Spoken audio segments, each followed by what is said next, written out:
And can you just give us a brief little intro to yourself about how you got started? Sure. Well, I started in theater because that's what we do. I'm 74 as Okay. of the 18th of February.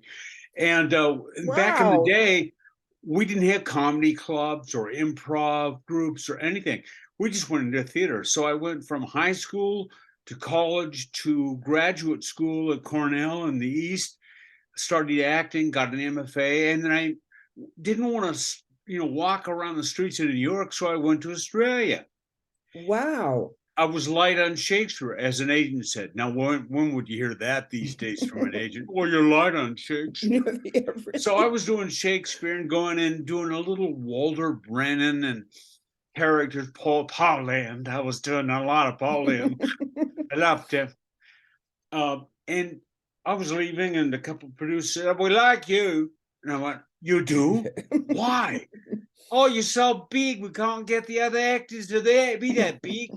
And I thought, okay, all my life, I just wanted to perform. All right.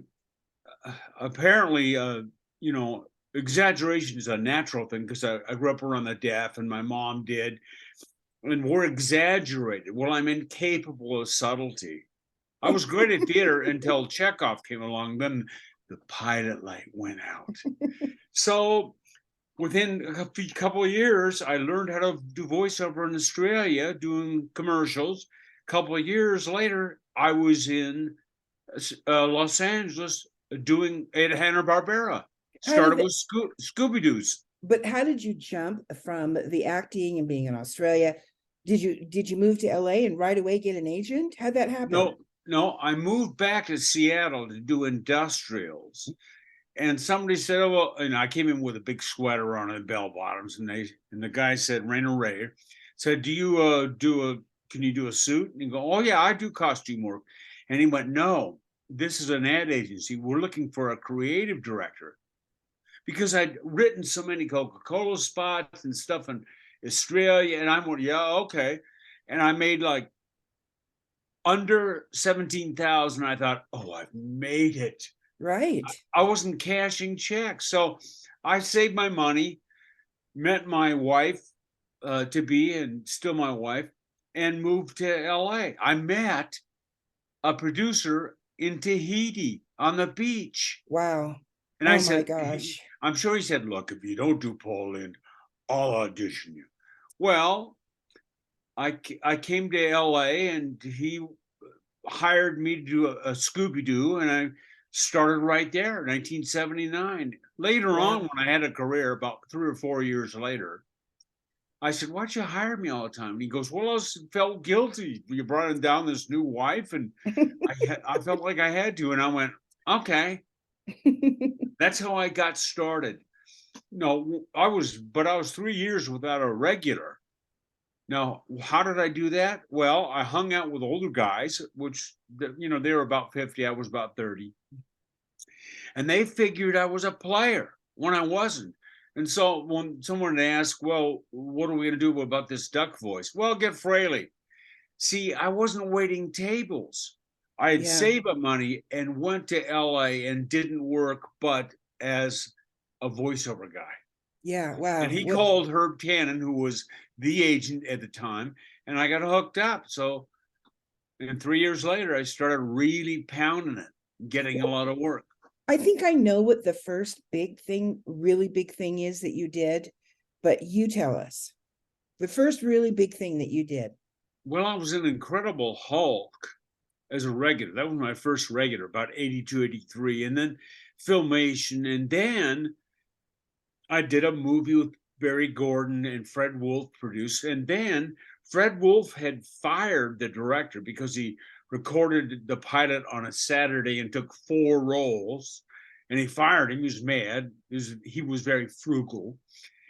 I got a call, and you're going to audition. I went in, auditioned, threw it against the wall, and I did Teenage Mutant Ninja Turtles as Yep. the key villain. Yes. That's And the one that I was thinking of. really uh, accelerated my notoriety. Right. Well, before we go much further, I want to tell our folks that you teach, you've got books and a million other great things on your website, patfraley.com or patfraleyteaches.com, right? You can go do either one of those. PatFraley.com is All right, my, great. and everyone's, even the contacts for my personal email and my personal phone number. Yeah, I'm available till I go to heaven. And I have free lessons.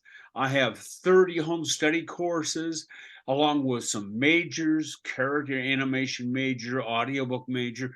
I got everything there. So And yeah, patfraley.com, because I've always had a passion both for performing and teaching. And I right. was doing that from the get-go. Till from when I was 4 years old, I was doing it all. And it just came to my time. It was God's plan, not mine. Right. Well, you know what I love about the way that you do teach is you give so many materials. I mean, you give scripts and how-to folders, and I mean, students who go and work with you, they leave with a wealth not only of your information from your mind, but also lots and lots of goodies to take home to look at later. Yes, well, and listen, because I also give people tapes because I want people to be better. Yeah. I taught Nancy Cartwright as a student, and where else am I going to be a middle-aged woman sounding like a 9-year-old? I Yeah. don't do African American roles. Why? Because I have African American students and UK students, and they're better than I'll ever be. Well, I think I wanted to ask you the way that you got in. It certainly doesn't sound like. I mean, I guess it would be possible for now, but it's so difficult to get No, into it's this different. business. I should have said Huge. back in the day, Yeah, because back in the nobody day. does that anymore. In Yeah. fact, cartoon work is not ensemble cast anymore. And it was all the time that I worked. Everyone, Mel Blanc, Doom Foray, they're all in one room. Yeah. Now, the last cartoon show I did, I was the only guy there with the director. It was creepy. And you have to imagine, like a video game, it's always alone there. It's a puzzle. You have to figure out how would they say this line so I can respond. So the acting doesn't stink. And And it's different. It's different now. Agents are working from home after COVID. yes, People record cartoon shows at home. crazy. Who would ever thought that would ever happen? Because you used to have to go physically into a studio Right, right. I and loved it. live on the West Coast, period. Yeah, you had to go to LA. I didn't come here for the palm trees. I've lived and seen the most beautiful places in the world. I lived in Seattle. I lived Bainbridge Island. I lived Adelaide, South Australia. I visited Penang, Bora Bora. I used to vacation in Niihau and Kauai. No, I'm in Yeah, LA. And I right. have my hoodie on Yeah. because it's so freaking cold. And I can't get Yes. any sympathy from you or No, my boy in the Sawtooth Valley near right. our family ranch. It's -5 there. Yes, exactly. I'm in Idaho today and we're like in the tundra. I don't know that we've had this much snow that I can remember. It's really something. No. Well, another thing that well, the voiceover industry has changed, and it's changing so rapidly that those Yes, of us AI, AI, let's talk about that for a artificial minute. intelligence. Yes. And that is someone we used to make fun of. We go, hello, how are you? My name is Patrick Fraley. Hello, Paul. Well, not anymore. No. Mm-mm. No, in fact, some artificial intelligence perform better than some voiceovers. Now, here's what artificial intelligence can't do, because it'll radically change our market. Why? It's cheaper. Or free. Yes. Yeah, I want you to tell that story about YouTube. As Okay. David Mamet wrote and was in a movie, it's not the money, it's the money. And Danny DeVito had a line in a movie, I think, or Mir Sorvino in a Woody Allen.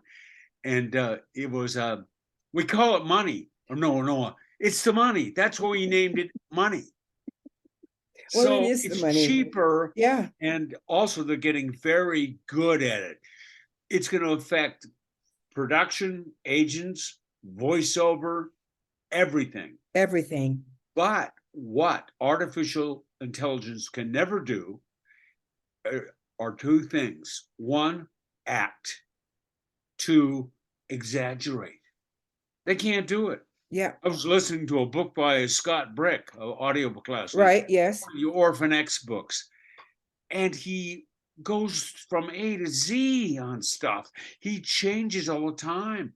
When he models, I'm talking about Bo, artificial intelligence would say, ladies and gentlemen, here's Bo Hudson. She's a formidable talent.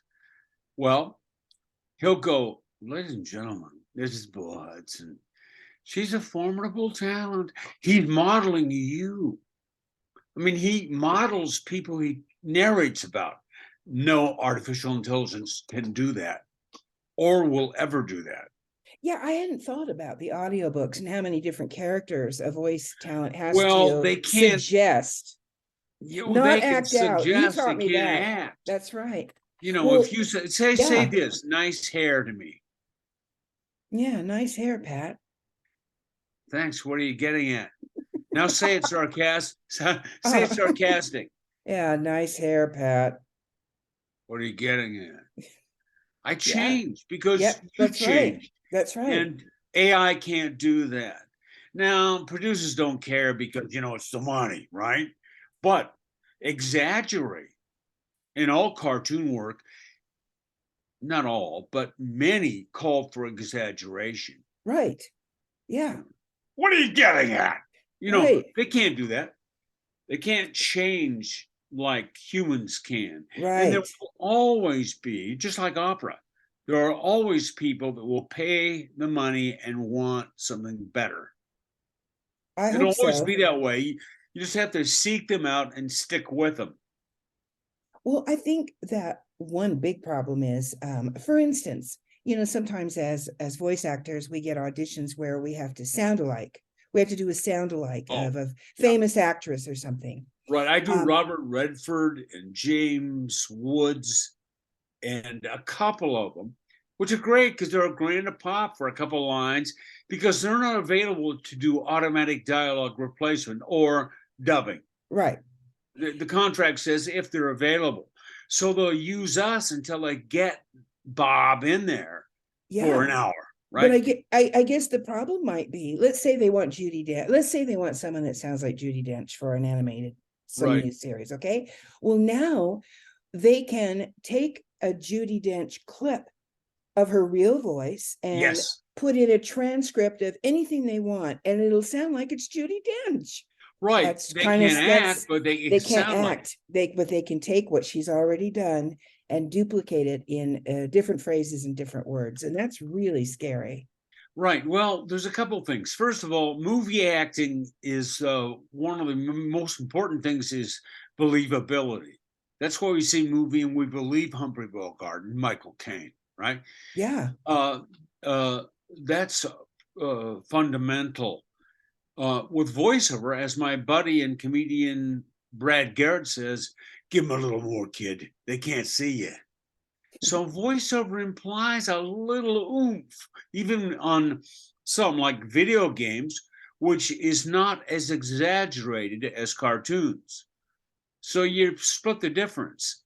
And it's a little tough for IE. And acting is real important for all mediums. That it's, they always say acting is reacting. Well, that's because it is. If somebody's not giving you much, you can't give them a lot back. And if they're giving you a lot, you go, well, I better get good. Ed Asner once, I asked him, was a famous actor and a dear friend. And a neighbor of yours. Yeah. I was right across the street for years. And I loved him and he loved me. And I said, who made you better? And he said, well, Daniel Trevanny. I'm like, you were sure, Daniel Trevanny and Will Ferrell. And I went, Will Ferrell? Are you kidding me? And he went, no. The first scene we did, he went, Santa, I know you. And I thought, I got to get real good. Wow. Because it was giving him something. He was giving him some powerful, motivated acting. Wow. That's something for Ed Asner to say about anybody. What a compliment. totally Yeah. stepped up because he doesn't compliment anybody. Yeah, what a compliment. So let's jump a little bit more to other ways that the our industry has changed. And I think more and more and more, it seems like pay to play and these websites that filter through voice talents, they're just kind of eating up everything. How do you feel about that? Well, it's not so much I feel about it. You know, like I'm the Yeah, last guy that wants to stand by a Victrola and say, don't listen to anything but on a Victrola. Because yeah, we've gone through records, to long play, to vinyl, cassette, to CDs. They're gone now. right. You know, what's next? Yeah, I'm not going to stand there and say, no, you have to listen to it live. No. And I'm not going to do the same with other things. I'm going to survive yes. and Does do that mean well. does that mean doing pay to play? Is that going to become mainly for the people that don't have agents, which is most people in the business? Is that going to be do you think, the primary way that people will get work? Maybe it's the way it is now. I don't know about primary or doing it or not doing. I do know you got to have somebody that likes you, that wants to work with you. I once heard John Malkovich reply to a question about how many auditions have you done? And he went, oh, one. One? I've done thousands. Are you kidding me? That's because he was good when he was young and he got excellent with skills. That's why we can pronounce Malkovich and we know how to say Zellweger. Yeah, She worked from the get-go. Why? She was kind of interesting. yeah, Then, as she went along, I mean, did you see Judy? yeah. Oh, yeah, absolutely. Yeah, unbelievable. Spooky good. Yeah, I agree And with you. underneath, you scrape that all off. It's Renee Zellweger. And Yeah, I love her. Love yeah, to watch her. yeah. I So you agree. have to go along. If you work with some people, like I did, but I still do. I like working with them. I contact them later. I connect with them. So because they're going to think about you. Auditioning is really rough. I mean, I love people that slate like a robot, like Bo Hudson, right? Who cares? It's the first thing out of your mouth. You got to be happy to be there, or slide into a character like Bo Hudson as the Queen, right? So there's a little process, Yeah, or you got to do something. I slate as the character. A lot of people say that's not good to do, but are you saying that's what you do? I do it sometimes. It depends on what's going on. I mean, And yeah, I'll go up at Fraley, because the guy's forgetful, or I will put an ad lib down. All right, settle down in the locker room. Joginski, put that banana off your head now, kids. And I'd start with the text. I'd go back and fade in the ad lib, and at the end, I'd fade out on an ad lib. So it doesn't count, but it does, doesn't it? yeah. Well, But it's probably the most important, those first 5 seconds. yes, because That's they what they only say. need 5 seconds. They don't Yeah. need, the last time I did a commercial demo years ago, it was 30 seconds. It's been 30 seconds for years. Hmm. Uh, and I do demos at home. I'm less than other people because I hate the idea that a performer pays a lot of money for something they will never get money off. I lost my mind. They're talking about myself and money. But let me think. Well, they don't need time. They know Right. you're a player in the first 5 seconds. And believe me, a casting person only makes money because they're casting. So they'll call in 500 people. Yeah. They won't go, this one's good. They don't do that anymore. They just wait for the producers to go, I like that guy. Well, okay, we'll bring him in. And how many do you really think they listen to, casting directors? If they've got 200 voice talents to go through, aren't they maybe just going to listen to 10 or 20 until they find one they like? They're going to have Tina, who's eating her half tuna sandwich at 12:55. Listen to them all. Right. There you go. They And they'll listen and they'll charge the money, but right. they won't. Nobody, agents, managers, I don't know, too much about managers. Casting people, they don't advance someone's career. I remember Right. Bud Davis was at CED, Cunningham Ascot DePini at CESD now, was on the phone with someone. He goes, look, use Michael Bell. If you don't like him, I'll make you a deal. I'll pay for the session. Wow. Doesn't happen anymore. No. It's all about the money. So, but going back to the positive part, get to know somebody. Yeah. I mean, I had Jerry Ryba was my agent for a while at CESD. And so he was running out of stationery. So I went down to the place, paid about $50, and then stationery made for it. I went up to him and go, Jerry, give me the keys to your Toyota. Why? Just give me the keys. I put them in his trunk. I didn't even ask for a thank you. It just had his logo that he liked and his name. You know, it's about networking, like most business is. Yes, like every Relationships. business is, it's who you know. Mm-hmm. You know, I once Exactly. was with Herb Tannen, and he got me up to about $100,000 from nothing. And he said, "Are you going to sign with me?" And I go, "I don't know. Let me think about it," because he couldn't take people above $100,000. So I came in with this. How about this? The top 10 most wanted list. What do you mean? Well, it's not people that hire me that don't make me money. It's people that don't know me. I'll tell you what, in a month, if it's okay with you, if you see anybody on this top 10 list and mention my name, nobody else's, it's done. So we had a game. And within a year, I made another 100,000. I was Wow. up to 250,000 because Wow. people work with me and they liked working with me. And I didn't give everybody presents. I did sometimes, but engineers.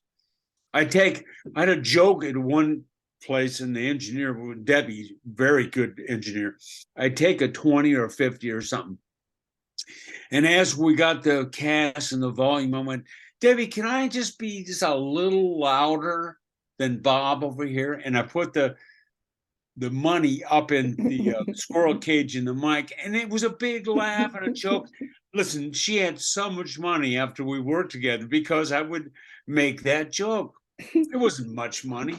It was just attention, you know? Right. And I'm sure she knows you still, remembers you still, and always will. Maybe, Hey, maybe, but it's just treating people like human beings, knowing that, hey, I always said, don't know your engineer's name when you come into an audition. Know his kid's name who's playing Little League. wow. Good Know a little idea. about the Yeah. guy. So voice talent, it seems also everybody wants to be a voice talent now. Now that you didn't used to be that way. It was very particular. Now anybody who has a laptop and a microphone can be a voice talent, and That's right. they think they're going to make it. Coaches tell them that they have the possibility of making it, which I suppose, everybody's got a shot at everything, but And some lie. it's They what? shine people on. You got to be Yeah, good. that's what I'm Never, saying. always be forthright and never be disparaging. That's what a good teacher, which is a good coach, Exactly. is. You give them skills, or you finesse a skill, and you're encouraging. I was taught in such a discouraging way at Cornell. I said, it's all about the teaching, not the learning. And I'll never do that. But there's always been people that wanted to be performers. Orson Welles called it the ribbon of dreams. Yeah. And so there's always people that won't work. Why? Because they either shortcut, they don't get better. At Asner, again, I'd say, what about June Allen? Oh, she was horrible. She got better. What about William Sheldon? Oh, he was like terrible, but he got better. I went, what do you mean he got better? And he went, well, he worked. It's one way of getting better is you work. Practice, But experience. these days, it's hard to get work over and over again. So you go to a teacher, a coach. A coach is sort of like make you feel good about yourself. Yeah. Lift that extra weight, go 5 more reps, good. No, you need to know the facts too. You need to get them because teaching is all about learning things, finessing things, also confidence. You get confident, you go, I know that. It's like a plumber coming in going, there's something wrong with my toilet. And he goes, wait, cistern, right.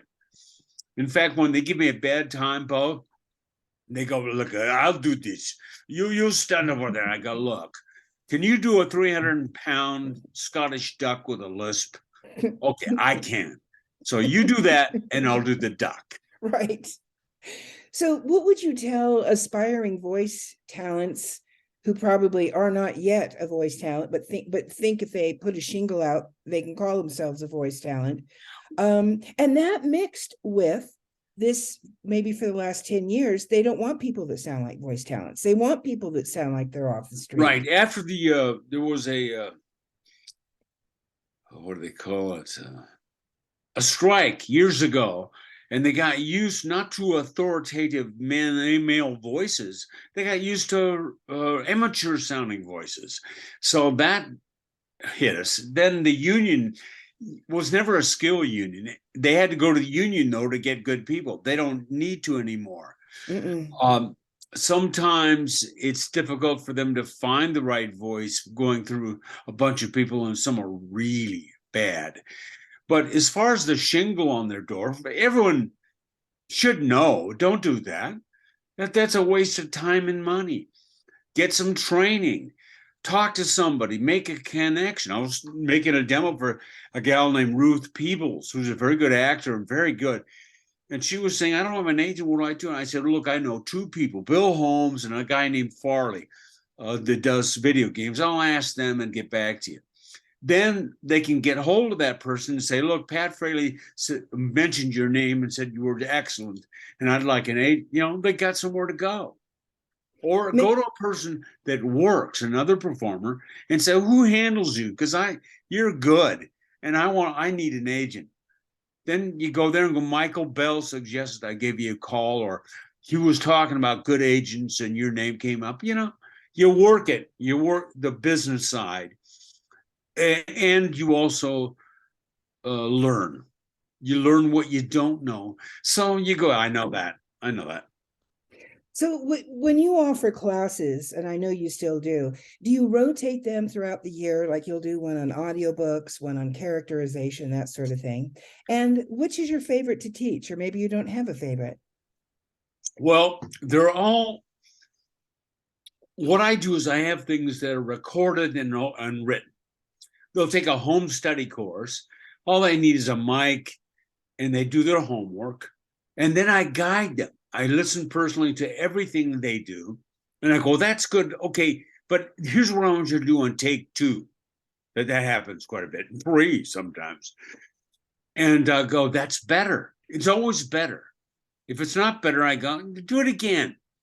Give me more. Just give me, I encourage people.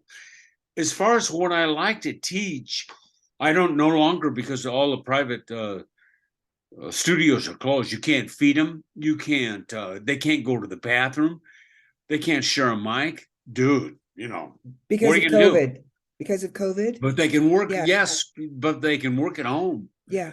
And also, the greatest enemy we all have, and with the years you did in Seattle on Compass and as an announcer, and our greatest enemy is fear. And some people are less afraid, and you certainly don't want them to get nervous. Even Bob De Niro, he'll play catch and don't listen to other actors because he's afraid. I don't want to get more afraid. Yeah. And so there's progress.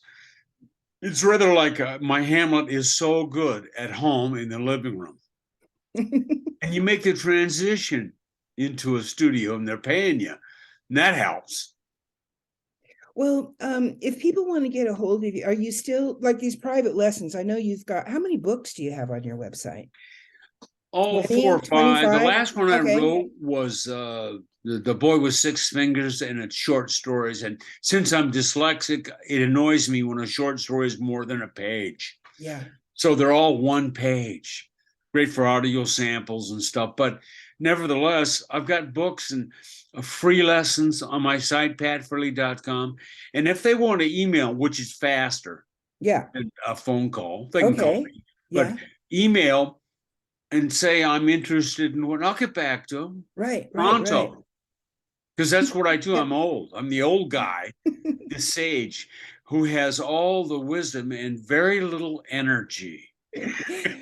Well, from what you've told us about your background, I mean, you do so many characters and you just have so much experience that you, I think, are the person to go to if anybody wants to learn about becoming a character. You do all those layers, you know. Not only would you be old, but maybe you'd be smoking a cigar and maybe you wouldn't be able to Right, see, and you build the character and you right. teach your That's students. versatility based on adding things, breaking the character voice down. Once creating characters, how do you do it?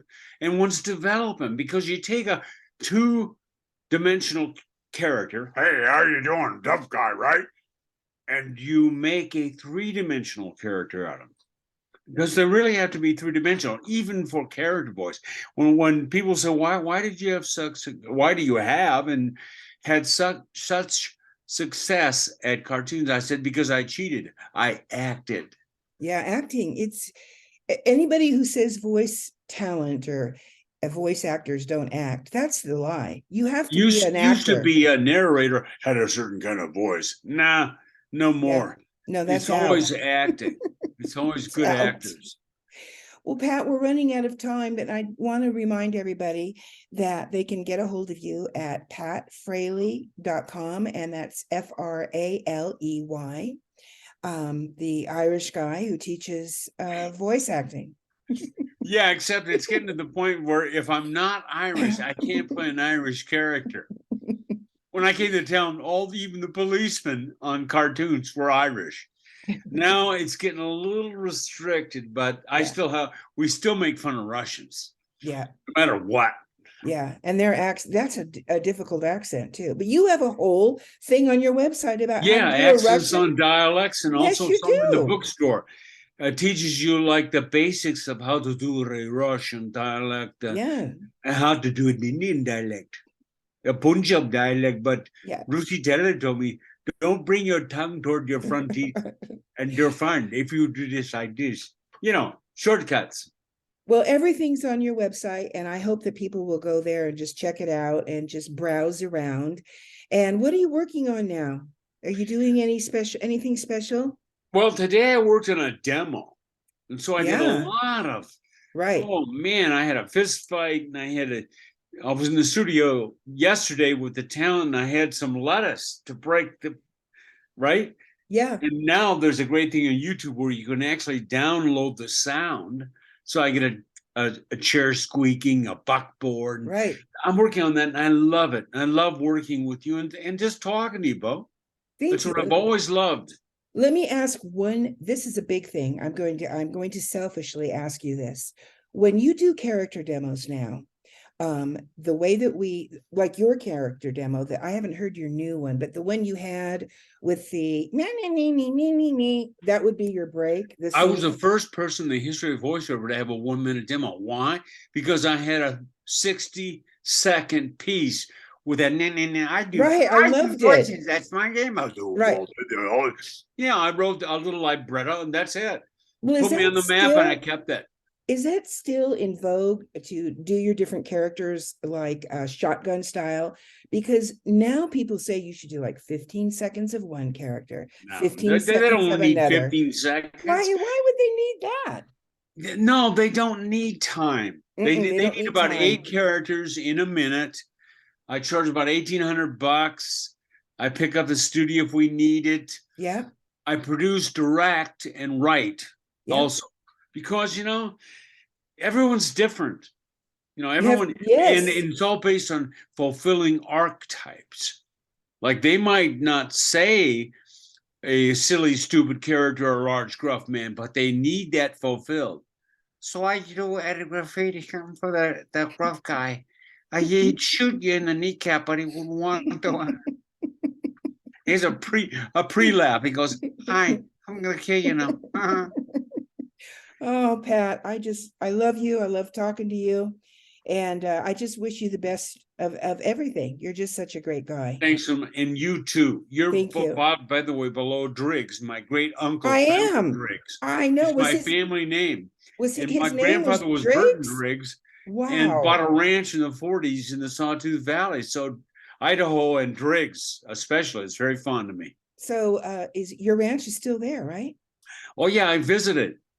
It's Wow, nice. 160 acres on the other side of the valley from Ford, my youngest, who runs Smiley Creek Lodge. Yeah. He gets over there once in a while. Beautiful. There's nothing, I mean, Stanley, Idaho is spectacular.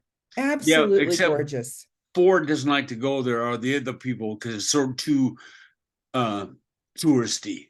Yeah, I can't imagine that, but I know. Redfish. Redfish, too. it's right Oh, by Redfish. Yeah. yeah, it's between the two. People should go there if they ever have a chance to go up to Yellowstone, Redfish Lake, Stanley, and Jackson Hole. What a vacation. It's the jewel in the flat belly of Idaho. Yeah. It's just 40 minutes or 20 Yeah. minutes actually north of Sun Valley, Idaho. Yeah. Fantastic. Well, Pat, I can't thank you enough. My pleasure. I just Anytime. love you and I thank you. PatFraley.com. Go there if you want to know anything about voiceover. Thank you, Pat. Anything you want, I love you too. Okay. Take care. Bye-bye.